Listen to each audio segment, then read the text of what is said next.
It was a bright autumn morning when Daniel Cortez, a well-dressed corporate lawyer, walked confidently towards the courthouse, clutching a maroon folder in his hand.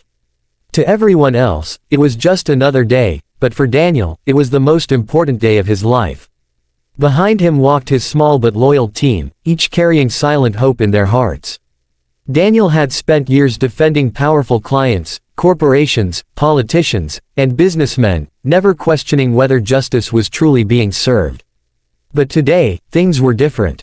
The case he was about to face was not for a client, it was for himself. Months earlier, Daniel had discovered corruption within his own firm, illegal deals, money laundering, and bribery that reached some of the highest offices in the city. At first, he was afraid to speak up. He had a career, a reputation, and a comfortable life to protect. But when he saw how ordinary people were losing everything because of those deals, something inside him changed. He decided to expose the truth, even if it meant destroying his own career.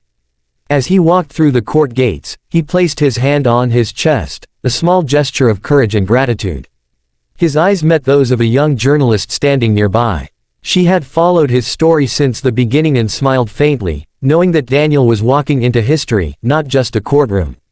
His team followed quietly, a diverse group of professionals who had stood by him when everyone else abandoned him. One of them, Marissa, whispered, "You ready for this?" Daniel smiled and replied softly, "I've never been more ready."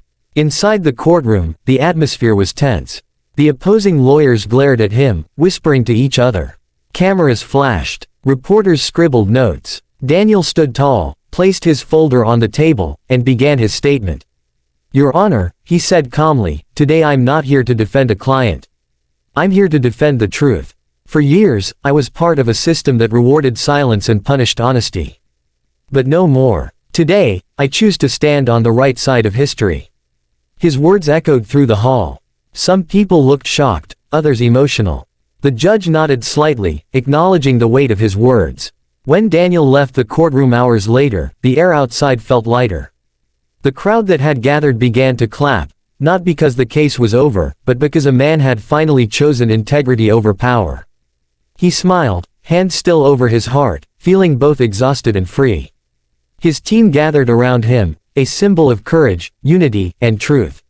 For Daniel Cortez, this was not an ending, it was a beginning.